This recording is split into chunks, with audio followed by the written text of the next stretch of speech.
Começa agora. A informação como instrumento de cidadania do Tribunal de Contas do Estado de Mato Grosso. Na edição desta sexta-feira, você vai conferir. A continuação da aula do EAD apresentada pelo ministro do STF.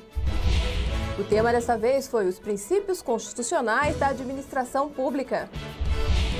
Essa foi a 8ª aula do projeto EAD. É o TCE Notícias do dia 27 de julho que está no ar.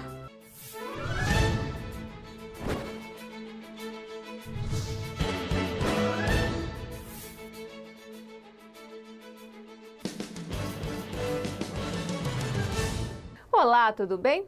Hoje você continua conferindo um pouco mais sobre a aula-palestra apresentada pelo ministro do Supremo Tribunal Federal, Gilmar Mendes. Não se esqueça, todo o conteúdo do EAD está disponível no portal do TCE para consultas. Tivemos, naquela mesma quadra, uma grave crise que de vez em quando se renova no âmbito da Comissão do Orçamento. Certamente, muitos dos senhores hão de se lembrar ainda da chamada crise ou da atuação dos anões do orçamento.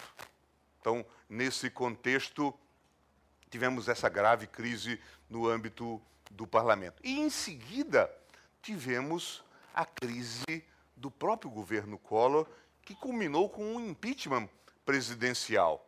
Um impeachment que foi até o seu termo final, se nós podemos assim expressar. E tudo isto tratado no ambiente constitucional. Nenhuma emenda constitucional salvadora, nenhuma tentativa de resolver os problemas por meios e modos outros, tudo tratado nos marcos constitucionais. Fizemos depois avanços significativos na estabilidade econômico-financeira, com o Plano Real, poucas modificações no texto constitucional que ocorreram no âmbito da chamada revisão constitucional. Os senhores vão de se lembrar da discussão que se fez em torno deste assunto. Hoje a gente continua a discutir um pouco essa temática sob o epíteto da DRU, ou da desvinculação das receitas, mas isso se deu, então, naquele contexto para criar as bases, a emenda que se fez de revisão para criar as bases para a estabilização que veio a se consolidar com o Plano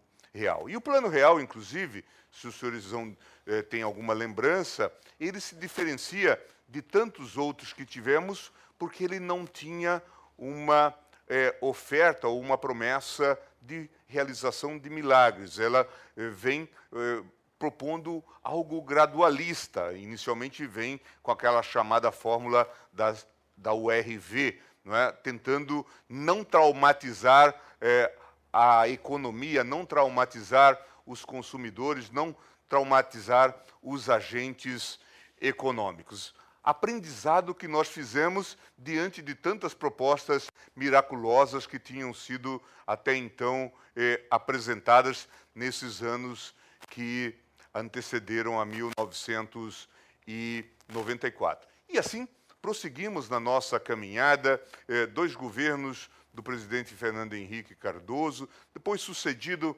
pela oposição, portanto, a alternância de poder assegurada dentro dos marcos constitucionais e sem maiores problemas. Essa é a nossa fortaleza hoje. Tanto é que, não faz muito tempo, até me causou espécie, eu recebi a visita de 2 professores americanos. Vejam, senhores, a curiosidade, né? Os americanos, que têm essa mais longeva Constituição do mundo, agora já estão se dando o trabalho de estudar a Constituição brasileira e se perguntando qual é a causa da longevidade de uma Constituição como a nossa na América Latina, porque até então o cenário sempre era um cenário de instituições com vida curta.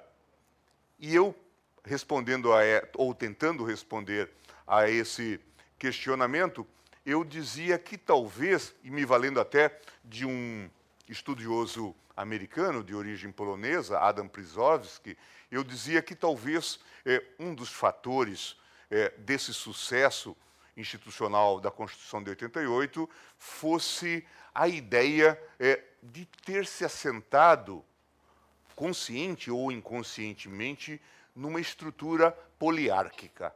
A ideia de sofisticar um sistema de divisão de poderes. Não apenas a tripartição de poderes tradicional, mas ir para além disto, fortalecendo instituições da sociedade civil, e aí a gente pode olhar o próprio capítulo dos direitos e garantias individuais, que fortalece não só o indivíduo enquanto tal, a ideia da dignidade da pessoa humana, mas fortalece instituições a partir da liberdade de imprensa, por exemplo, fortalece instituições a partir da liberdade de associação, a liberdade de manifestação de pensamento. Então, esse é um aspecto importante. Ousa fortalecer, a mais não poder, instituições que estavam debilitadas no regime anterior, como é o caso do judiciário, fazendo essa aposta ousada, realmente ousada, na ideia da autonomia administrativa e financeira. Se os senhores olharem, por exemplo, o Poder Judiciário Europeu, em geral, os senhores vão verificar que a ideia da autonomia ou da independência está muito associada à independência funcional do juiz. Mas não existe a ideia da autonomia administrativa e financeira. Não é incomum os senhores verificarem instituições do Ministério da Justiça em cada estado administrando o orçamento do judiciário. Anote aí, a próxima aula do EAD vai ser apresentada pelo ministro substituto do Tribunal de Contas da União, Marcos Benquerer, na próxima sexta-feira, dia 3 de agosto. O tema da aula é Papel dos Tribunais de Contas. As inscrições já podem ser feitas pelo portal do TCE. A aula-palestra, que vai ser realizada no auditório da Escola Superior de Contas, começa às 2h da tarde e vai ser transmitida ao vivo pelo canal tce.mt.gov.br e ainda nos pontos de recepção da CECITEC pelo MT Preparatório. Nós ficamos por aqui. Para você, um ótimo final de semana e até segunda com mais uma edição. Tchau!